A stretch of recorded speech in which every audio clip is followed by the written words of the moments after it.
Yeah, not much since the last time we saw you after the Southern Utah game, but we got a big week ahead of us. Obviously, had a really good practice yesterday.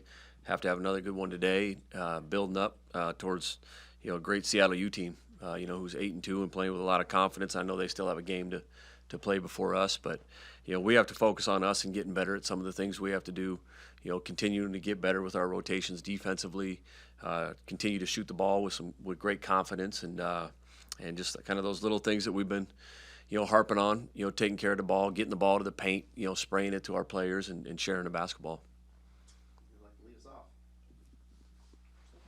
Hey there, Coach. I was asked by Husky fan to ask you about, are you a soccer fan, and what did you make of the men's team now? Yeah, I mean, that was awesome. I mean, especially the way it happened, like being up 2-0, hitting some adversity, them scoring with 3 minutes left in regulation, and then to come back and basically win a de facto road game. For the national championship, like that was awesome.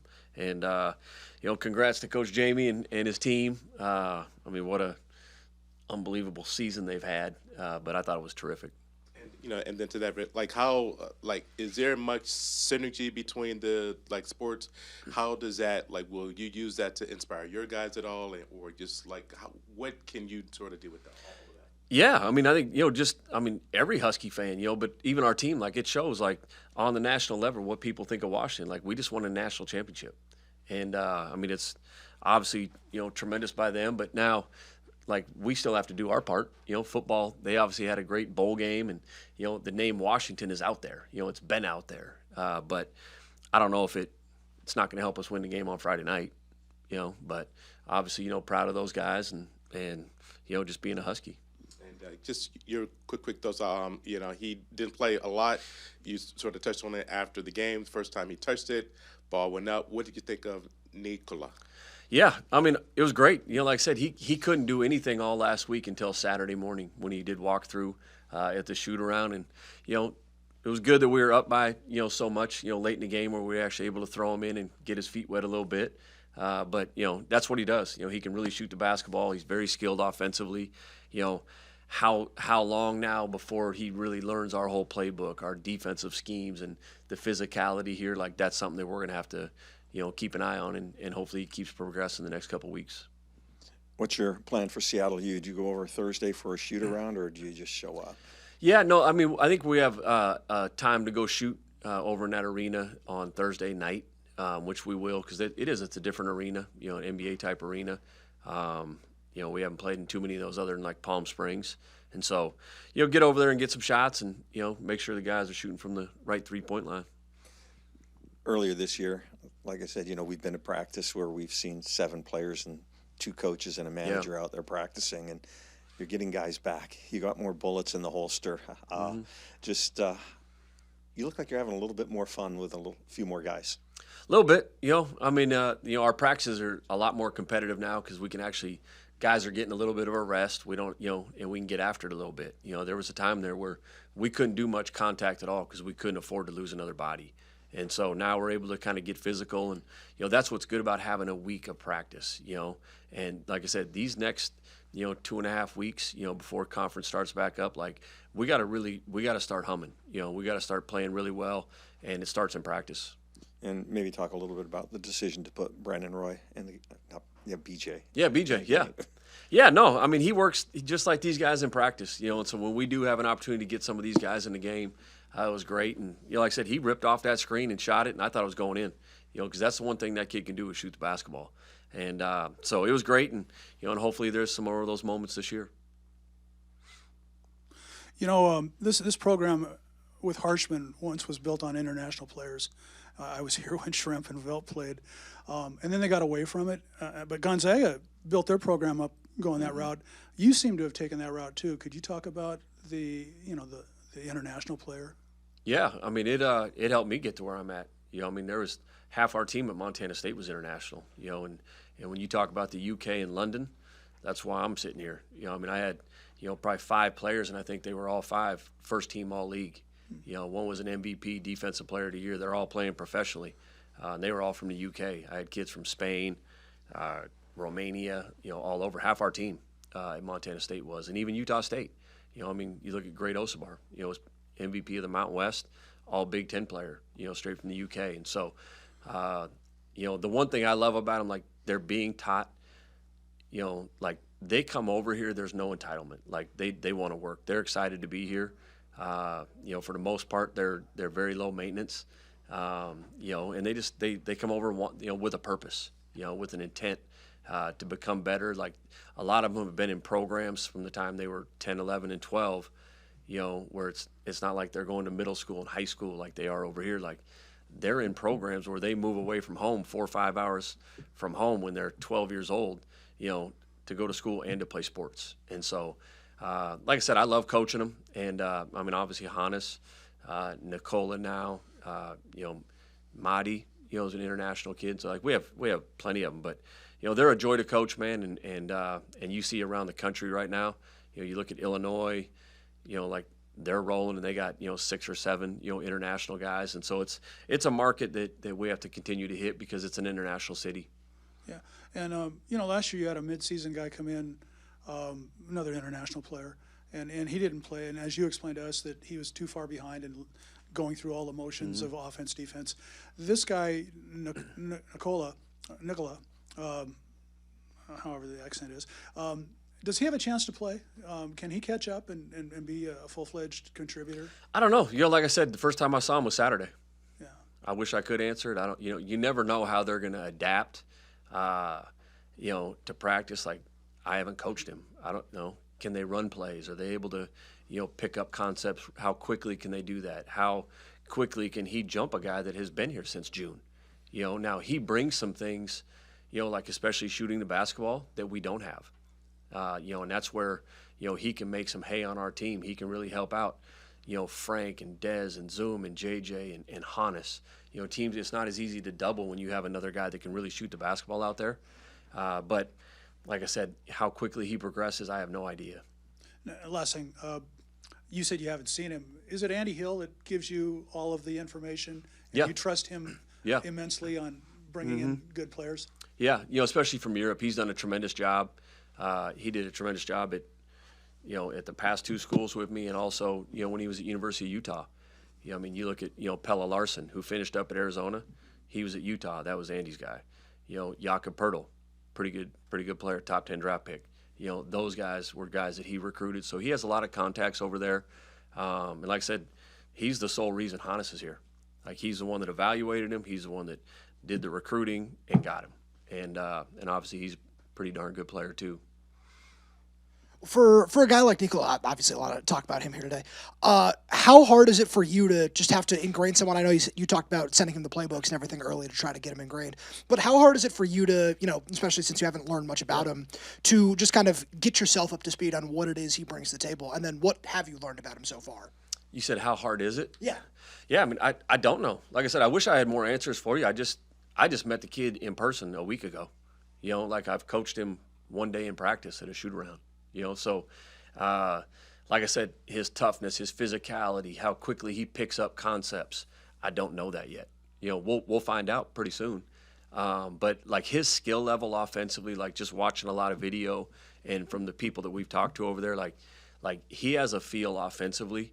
And you can see he's got big legs already. His upper body still needs to fill out a little bit like a young kid. But, he's strong lower body-wise. And when you get him down there on that blocker in the high post, he can really pass the basketball and he can really shoot the basketball.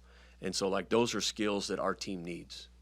So just on that note with front court depth, how nice was it to get Bryson back in a game like that where you don't necessarily have to push him too hard, but you can still just kind of see where he is in terms of his recovery? Yeah, it was great because, like, we've needed that. We've needed that 6'6", 6'7" wing, that athlete on the wing. And, you see the way he attacks the offense and defensive glass. Like, that's where he can really, make some hay because he's so talented offensively. But when he's aggressive going to rebound the basketball, like, it makes us a different team. It makes us a different team with his length and athleticism defensively. He can switch. Like, we can do a lot more things when he's on the floor. And like I said, he looked like he didn't miss a beat the other night, after being out, almost 5 weeks. And then just, talking about changing the team and things we still really haven't seen much of. Where is Jacob at in his recovery? Yeah, he's still on the non-pounding, treadmill. He started, running a little bit last week. Not full speed. I think he's, 50%, but they, there you go. Yeah. And so, but yeah, so I mean, I forgot what we were even talking about, man. Yeah, but Jacob, but no, he's yeah, I mean, he's coming. Hopefully, I mean, I think he was on track for that first 2 weeks of January, somewhere in that time frame. When we talked on Saturday about the defense and you talked about it being a want-to, how much does being able to be a little bit more physical in practice now that you have all your guys back and being able to kind of ratchet up that intensity help in terms of establishing that mindset going forward? Yeah, it helps a ton because, like, now we're not showing up to the game and all of a sudden now you're trying to adjust to game speed physicality and game speed stuff. Where now we can get a little more of it in practice. We can, like I said, we can hit a little more in practice so it's not so foreign when you are just showing up for your 40 minutes of game time, which we need to do a lot this week, especially leading up to Seattle U because they're a physical team and they're damn good. I mean, you look at some of their numbers, how they rank in the country. I mean, number one in the country in pick and roll offense. They're like number 7 in block percentage. They're blocking like 14% of their opponent's shots. They do a tremendous job, like guarding the paint and being physical and making you score over them. And so, that's stuff that we need to have a great week of practice to give ourselves the best chance. Going back to the first half of USC, it almost seemed like the game was attacking your guys. They were back on their heels. They didn't look confident. They came out the second half and made that run. And take a look at the game last week. How much of that second half of the USC game is carried over to what's going on right now? I mean, hopefully a lot, because I think it shows our guys, like, you can't be on your heels. Like, we always got to be in attack mode. Whether you turn the ball over, whether you miss a shot, like, you have to be in attack mode doing it. The first second you're on your heels, bad stuff's going to happen. Defensively, you're going to foul. A guy's going to cut right by you. If you're the one waiting to initiate the contact, bad stuff happens. And so hopefully we learn from that second half. And then we can't be a team where we're good just when our shot's falling. Like, we can't be front runners. There's a lot of teams in the country that do that, and they never end up being successful at the end of the year. Like, we have to feed on being consistent, whether we're making shots or missing shots. Defensively, it can't change. Our transition defense has to be elite. Our box outs have to be elite, like I said, whether we're making or missing shots. Going into the year with Frank's history of being hurt, I think a lot of the fans that follow the team weren't expecting a lot out of Frank. They weren't expecting to see what they've seen. But he just seems to be bringing so much energy and doing things other than scoring and rebounding, because he's doing those real well. But he's clearing out the lane. He's adding an intimidation. And I know you made it a point to really credit Frank last year. Where would you be without Frank Kapnung this year? Yeah, I don't know. I'm like I said, I'm proud of him. Ever since that last 10 minutes of the Southern game, like, his energy has been completely different. Like, he's been very consistent, not just with his energy and effort, but like his production. Like, he's blocking shots, he's getting offensive rebounds, he's scoring the ball down low. He's been much better in ball screen defense. Even help side defense. Like, he's blocking shots and not just throwing it out of bounds. Like, we've really challenged him because sometimes he's up so high, like, no, just like grab it, or knock it to one of our players. That way they don't get the ball back. And he's had 2 or 3 of those in the last, 2 games, which it's showing, like, that's the more he's on the court, the better he's going to get. Like, that's the best way to, for development is being on the basketball court. And you're seeing that with Frank. He's more comfortable with his body. Our chemistry, guys knowing where he's going to be when he's coming to block shots and things like that, has helped us become a better defensive team.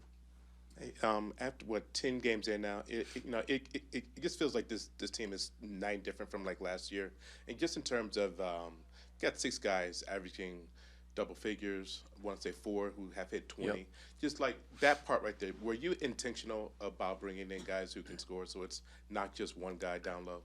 Yeah, no question. Like, we needed depth at every spot, and like I said, it wasn't fair to some of the players on the team last year because we didn't have depth and competition at every single spot. Because like I said, like Tyler and Makai, they're great players too, and you saw, like, at the end of the year, they started playing really well. But we have to have that kind of iron sharpens iron mentality, and we have a lot of guys now that, and we've had guys out. I don't know if we would have that many guys averaging double figures if everybody was healthy every game. And so, but now if we can share in each other's success, which we're going to have to, if we want to continue to win against some of these high level Big Ten teams, that are coming down, the pipe in January and February, and for us to keep getting better, like there's going to be games where Desmond gets 5 shots. There's going to be games where Zoom gets 5 shots. There's going to be games where Wesley gets 5 shots. And we still have to be productive to win that game, depending on how teams are guarding or what the matchups are. Because there's only so many shots you can get. And when you have that many scorers, like they have to be able to share in each other's success and get the best shot for us, which we have been doing a better job of since the Colorado game of you get 2 on, you get rid of the basketball and pass it to a teammate.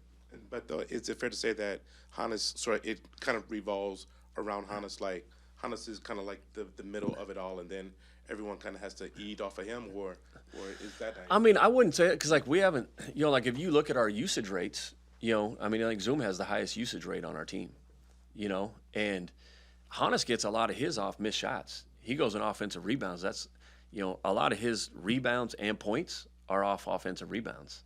Now do we run a lot of stuff because he's a willing passer and the way he draws attention to teams have to guard him, and so if you try to guard him with one guy, good luck. But now he gets 2 on him and he's a willing passer. So now one of our scorers is getting shots. And so, yeah, we do run a lot of stuff to get plays through him. But like I said, we have a lot of plays for Zoom and Dez and Wesley and Kamari too. And then just my last one, just the keys for Friday would be what? And like in these next 3 games, what would you like to see from your team? Yeah, the keys for Friday is obviously, containing their guards. The Maldonado kid's been playing terrific. Malik Arrington is a great point guard. He's a distributor, gets the ball to the paint, big, strong. Number 15, I don't want to pronounce his name wrong, but the Heimbroit, I think, or Hembroit, like he's a phenomenal player, like a 6'7" wing. Played really well against us last year, averaging almost 15 a game this year. And their bigs are capable. I wouldn't even say capable, like they're good. They can shoot threes, they're big, they're physical, they roll. And like they're playing really well as a team. They have been since day one. I think, even one of their losses, I think Cal Poly, where the kid fell down and just threw in a game-winning 3 to win. It was a crazy shot. But, you look at who they played, and they're playing really well. So we have to rebound the basketball. We have to be able to guard them, and we got to be able to play through some contact offensively. Like, it's not going to be easy to score at the rim. We're going to have to knock down some shots and play confident, but we can't take bad shots. You take bad shots against them, and they're going to make you pay. And just like the things that you want to see in these last 3 games here. Yeah, obviously starting with that, like continuing to get our rotations down defensively. Like, I felt like even against Southern Utah, like we had 5 or 6 breakdowns where we're just giving up layups. You can't do that, and so we have to clean those up. Our guards' defensive rebounding, like Zoom and Kamari, I thought it was one of their better games going to defensive rebound. Like, we need those 2. We need Dez. We need Wesley to go rebound the basketball on the defensive end. Hannes is starting to get a lot of national attention. He's showing up in mock drafts. We're seeing the NBA scouts hanging around. I'm sure you're talking to him. What's feedback you're getting on Hannes this early? Yeah, just that he's playing terrific. They love how unselfish he is. Like, they can see his feel for the game, in just evaluating him. And they say that's the one thing that they love about him, not just his size and how he moves, but his ability to rebound, and not just rebound, like his effort going to rebound the basketball. But mostly they're talking about his effort, his IQ, and his ability to pass the basketball. Thanks, Coach. You bet. Thanks, Coach.